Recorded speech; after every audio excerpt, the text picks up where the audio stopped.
오늘 히브리서에서 예수님이 얼마나 크신 분인지를 보고 있죠. 예수님은 천사들보다 아주 뛰어나신 분이십니다. 예수님은 모세보다도 뛰어나신 분이십니다. 예수님은 이제 5장에 가면 제사장 아론보다도 뛰어나신 분이십니다. 예수님은 이 세상에 있던 어떤 인간들보다도 어떤 직분보다도 위대하시고 크신 하나님의 아들이십니다.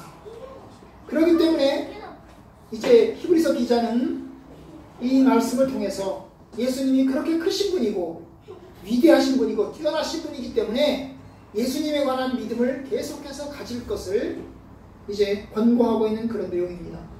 오늘 본문에도 이제 히브리서 기자는 두 가지를 권고합니다.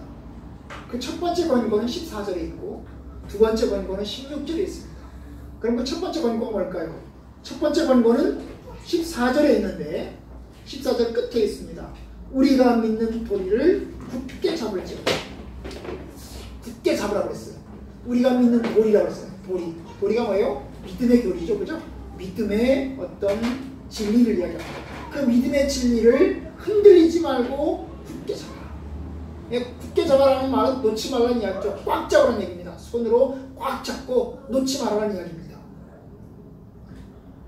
이 히브리서 기자는 바로 그 당시에 흔들리고 있는 믿음을 가진 사람들, 다시 한번 예전에 유대교로 돌아갈까 고민하는 신자들을 향해서 예수님이 크신 분이시고 위대하신 분이니까 예수님을 굳게 붙잡으라고 이야기를 합니다. 그 근거가 있습니다. 그렇게 말하는 근거가 오늘 말씀에도 있습니다. 왜 그럴까요? 그 첫 번째 14절에 보시면 우리에게 큰 대제사장이 있다고 해서 큰 대제사장. 여기 보면 제사장 앞에다가 대제사장이라고 했고 그 대제사장 앞에다가 또 큰이라는 걸 붙였습니다. 아주 큰 대제사장. 그러니까 예수님이 그냥 대제사장이 아니고 아주 크신 대제사장입니다. 크다는 말은 매우 강조하는 거죠. 매우 크다는 겁니다.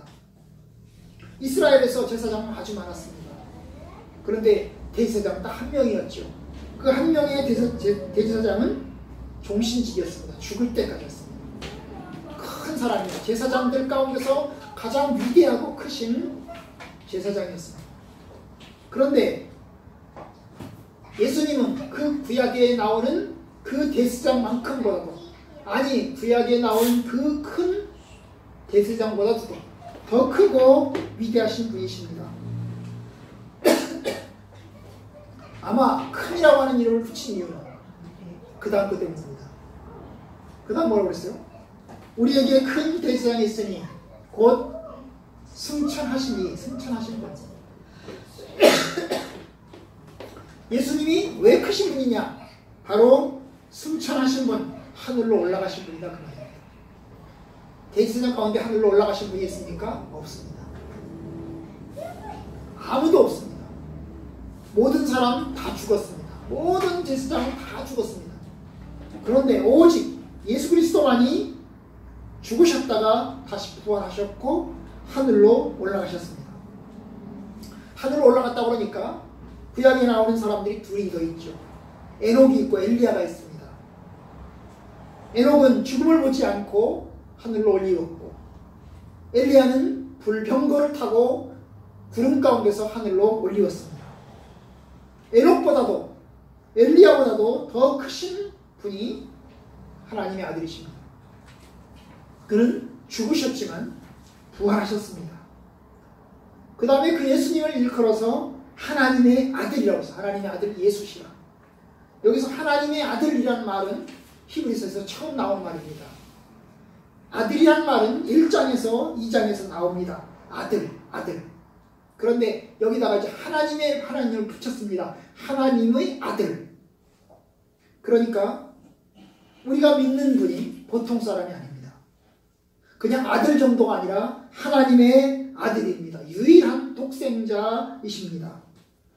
그러니까 예수님의 위대하심과 놀라우심을 우리는 여기서 봅니다. 우리가 예수 그리스도를 믿어야 될 이유. 그는 큰 대제사장이고 그는 승천하신 분이고 그리고 또한 그는 하나님의 아들이십니다. 여기에 나와 있지 않지만 예수님은 하나님의 아들로서 다시 이 세상에 오실 분입니다.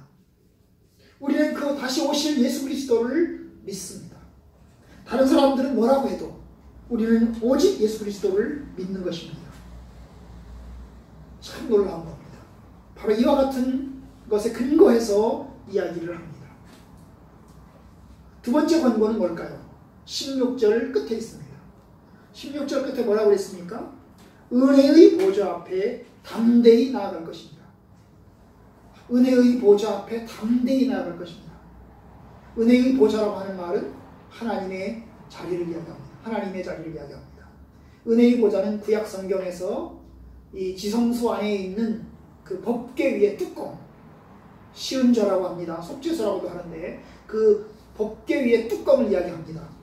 그 뚜껑에 보면 하나님의 법궤 안에 십계명이 들어있고 그 십계명의 뚜껑에 이제 양쪽 사이드로 이제 천사가 날개를 편 모양이 있죠. 그리고 그 날개를 편 양쪽으로 펴 있는 모양이 그 가운데가 비어 있는데 그 가운데가 하나님의 보좌로 일컬어져 있습니다. 그런데 하나님의 보좌 안에는 여러분 누가 들어갑니까? 하나님의 보좌 지성소 안에는 대제사장만 들어갑니다. 그것도 1년에 딱 한 번 속죄일 날 들어갈 수 있습니다. 평일날은 들어갈 수 없습니다. 그럼 이스라엘 백성들, 평민들은요 전혀 들어갈 수 없습니다. 아무도 그 자리에 들어갈 수 없습니다. 오직 대제사장만 1년에 한 번 들어갈 수 있습니다. 그것이 바로 은혜의 보호자입니다. 그런데 그 은혜의 보호자에 들어가는 길을 예수님께서 열어주셨습니다. 예수님께서 십자가에 죽으시고 부활하시면서 그는 은혜의 보호자로 들어가는 길을 여셨습니다. 예수님이 십자가에 죽으실 때 이 지성소와 성소를 연결시키는 그 휘장이 찢어졌고 그 휘장이 찢어지면서 결국 우리에게 지성소로 들어갈 수 있는 길을 열어주셨습니다. 그것은 히브리서 10장에 나올 것입니다. 바로 그걸 전제하고 있습니다. 바로 은혜의 보좌, 지성소에는 아무도 들어갈 수 없는 제사장이 딱 1년에 한 번 들어갈 수 있는 그 은혜의 보좌에 이제 들어갈 수 있는 길을 열어주셨습니다. 우리에게 그 길이 열려졌습니다. 그러니 하나님 계신 그 자리에 담대히 들어가라는 것입니다. 여기 담대히라는 말이 그런 뜻입니다. 담대히라는 말이 은혜의 보좌 앞에 겁내지 말고 두려워하지 말고 하나님의 보좌 앞에 담대히 나가자고 말입니다. 여러분 유대인들은 은혜의 보좌 앞에 지성소에 있는 하나님의 보좌 앞에 담대히 나가나요? 못 나가죠. 유대인 남자들은 성전의 마당만 밟고 있습니다. 아시는 대로 성전의 마당만 들어갈 수 있습니다. 성전에 있는 성소에도 들어갈 수 없습니다. 지성소에 들어갈 수 없습니다. 그 지성소에 있는 하나님의 보좌도 볼 수도 없습니다. 들어가지 못할 뿐만 아니라 들여다볼 수도 없습니다. 그런데 히브리서 기자는 말합니다. 은혜의 보좌 앞에 담대히 나아가자. 담대히 나아가자. 그렇게 권합니다. 왜요? 바로 이것이 예수님의 십자가에 죽으심에 근거한 것입니다. 예수님께서 길을 열어놓으신 것에 근거한 것입니다. 우리에게 하나님께로 갈 길을 열어놓았다. 그러니 우리가 은혜의 보좌 앞에 하나님 앞에 담대히 나아가자. 저와 여러분들은 은혜의 보좌 앞에 담대히 나아가는 중입니다. 아침 저녁으로 하나님께 직접 나와서 하나님 앞에 엎드리고 어디든지 거칠 것 없이 하나님께 나아갑니다. 아주 놀랍고 귀한 축복을 저희는 받았습니다. 이스라엘에 갔을 때 이제 예루살렘 성전에 들어갔습니다. 근데 예루살렘 성전에는 지금 이슬람 이제 황금돔이 있지 않습니까? 이슬람 사원이 있는 것입니다. 그 예루살렘 성전 안에 이제 황금돔으로 둘러싸인 그 건물이 성전인데 사실 거기를 들어가고 싶었어요. 들어가고 싶었습니다. 그런데 못 들어갔습니다. 들어가는 길 이슬람 교인만 들어갈 수 있다는 거예요. 이슬람 사람이 아니면 들어갈 수 없다는 거예요. 그것도 시간이 정해져 있다는 거예요. 이슬람 교인만 들어갈 수 있는데 그것도 시간이 정해져 있다는 거예요. 아무 때나 들어가는 게 아니라 정해진 시간에만 들어갈 수 있다는 거예요. 결국 우리는 정해진 시간 갔지만 결국 못 들어갔어요. 왜요? 이슬람 교인이 아니기 때문에. 들여다볼 수 없었어요. 들여다보지도 못했어요. 여러분, 그와 같습니다. 구약의 성전, 성소, 지성소가 그와 같습니다. 누가 거기를 들어가겠습니까? 누가 거기를 들어가서 하나님께 직접 하나님께 알릴 수가 있겠습니까? 아무도 못 그랬습니다. 그런데 우리는, 저와 여러분들은 하나님께 직접 알고 있습니다. 하나님께 직접 기도하고, 또 직접 우리의 죄를 고백하고, 직접 하나님의 용서를 경험하고, 직접 예수님의 십자가 앞에 나가고 있습니다. 하나님의 귀한 축복이죠. 하나님의 귀한 은혜입니다. 바로 이 은혜의 보좌 앞으로 담대히 나갈 수 있는 길을 주님께서 열어놓으셨습니다. 그것은 이제 히브리서 이제 후반부로 가시면서 이제 나오게 될 것입니다. 참 하나님의 은혜입니다. 그러면서 이야기합니다. 그 예수님이 얼마나 귀한 분인지, 예수님이 우리에게 얼마나 큰 축복을 가져다 주신 분인지를 15절에서 이야기를 합니다.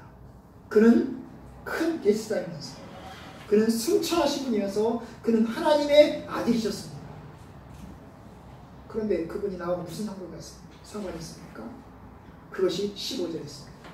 우리에게 있는 대지사장, 우리의 연약함을 동정하지 못하실 이가 아니요. 우리의 연약함을 동정하지 못하실 분이 아니요. 다른 말로 말하면 우리의 연약함을 동정하실 분이다 그 말입니다. 우리의 연약함을 동정하실 수 있는 분이다 그 말입니다. 동정이라는 게 뭡니까? 몸소 경험하는 것입니다. 몸소 자기가 경험하는 것입니다. 그래서 우리의 연약함을 다 아신다 그 말입니다. 그는 하나님의 아들이시면서 하늘에 승천하신 자시면서 그럼에도 불구하고 우리 인간을 아주 잘 아시는 분이죠. 우리의 모든 경험을 다 경험하셨습니다. 그리고 우리를 매우 불쌍히 여기시면서 또한 우리를 능히 도우십니다. 여러분, 예수님은 돕는 능력도 있고 불쌍히 여기는 마음도 있습니다. 여러분, 불쌍히 여기는 마음이 있어도요, 도와줄 수 있는 능력이 없으면 돕지 못합니다. 그냥 마음으로만 불쌍히 여길 뿐입니다. 그러잖아요? 아무리 두 사람을 불쌍히 여겨도 내가 줄 것이 없으면 도와줄 수 없습니다. 그냥 마음만 불쌍히 여길 뿐입니다. 그런데요, 반대로 여러분, 도와줄 능력이 있습니다. 그런데 도와줄 마음이 없으면, 도와줄 능력은 있는데 도와줄 마음은 없으면 도와주지 않습니다. 왜냐? 마음이 없기 때문입니다. 능력은 있는데 마음이 없기 때문에 도와주지 않습니다. 예수님은 어떤 분이십니까? 예수님은 도와줄 수 있는 능력을 가지신 분이십니다. 그리고 또한 도와줄 마음을 가지고 계신 분이십니다. 그러니 도와줄 마음을 가지고 계신 주님께서 도와줄 능력을 가지셨으니 그는 우리를 도우십니다. 우리의 연약함을 동정하지 못하실 이가 아니오라고 하는 것입니다. 동정하실 수 있는 능력을 가지고 있다는 것입니다. 도울 수 있는 능력을 가지고 있다는 것입니다. 충분히 경험하셨고 우리의 상황을 충분히 경험하셔서 충분히 아시고 그리고 도와줄 수 있는 능력도 가지고 계시다.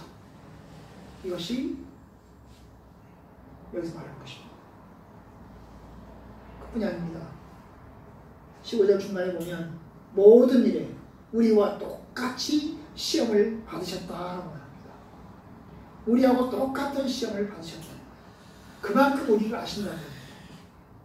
우리와 똑같은 유혹도 경험하셨습니다. 사탄의 유혹도 경험하셨습니다. 우리 인간은 사탄의 유혹을 받아 넘어지지만, 아담의 후손으로서 넘어지지만, 주님은 유혹을 받아서 넘어지진 않았습니다. 이기셨습니다. 우리는 유혹에 넘어지고 무너집니다. 그런데 주께서는 유혹을 받았습니다. 넘어질 수도 있었습니다. 그러나 그는 넘어지지 않으시고 이기셨습니다. 우리와 한결같이 시험을 받으셨다. 그러니 우리를 잘 하시는 것입니다. 우리를 도와줄 수 있는 능력이 충분하다는 것입니다. 그러니까 결국 예수님이 이와 같으신 분이니까 우리가 주님께 나가자는 겁니다. 은혜의 보좌 앞에 담대히 나가자. 담대히 나가자. 이것이 히브리서 기자가 그 당시 디아스포라 유대인들에게 이야기하는 내용입니다. 여러분, 이 이야기는 우리에게도 마찬가지입니다. 우리가 믿는 도리를 굳게 잡아야 됩니다. 누가 뭐라고 해도 예수님이 우리의 큰 대제사장이시고 승천하신 분이시고 하나님의 아들이시고 그리고 죽은 자 가운데서 부활하신 분이시고 그리고 또한 다시 오실 예수 그리스도이심을 믿어야 됩니다. 누가 뭐라고 해도. 그리고 또한 우리는 그 예수님께 나가야 됩니다. 주님 앞에 엎드려야 됩니다. 우리의 연약함을 다 아시는 분이십니다. 우리가 당하는 경험을 다 경험하시는 분이십니다. 몸소 경험하시고 또한 우리를 도와줄 수 있는 능력을 가지고 계신 분이십니다. 그와 같은 주님께 담대히 나가야 합니다. 하나님께서 긍휼하심을 받고 때를 따라 돕는 은혜를 우리에게 허락하여 주실 것입니다. 참으로 이 말씀을 믿어야 됩니다. 긍휼하심을 받고 때를 따라 돕는 은혜를 얻기 위하여, 다른 말로 말하면 긍휼하심을 받고 때를 따라 돕는 은혜를 얻는다는 겁니다. 주님께 나가면, 은혜의 보호자 앞에 나가면 때를 따라서 돕는 은혜를 얻는다는 것입니다. 우리가 어려울 때 돕는 은혜를 얻을 것이고, 우리가 기쁠 때에도 돕는 은혜를 얻을 것이고, 우리가 고통 가운데 있을 때도 돕는 은혜를 얻을 것이고, 우리가 절망 가운데 있을 때도 돕는 은혜를 얻을 것입니다. 그러니까 흔들리지 말고 은혜의 보호자 앞으로 담대히 나가라. 이것이 마지막 때에 저와 여러분들에게 주시는 주의 말씀입니다. 끝까지 우리 앞길에 이제 여러 가지 어려움도 있고 환난도 있겠지만 우리에게 주신 하나님의 은혜를 따라서 은혜의 보호자 앞에 아주 담대히 겁내지 말고 두려워하지 말고 낙심하지 말고 나가야 할 것입니다. 하나님의 은혜가 저와 함께 있기를 원합니다. 그럴 때 주께서 저와 여러분들에게 기적으로 함께 해주시고 선한 능력으로 도우실 것이라고 믿습니다.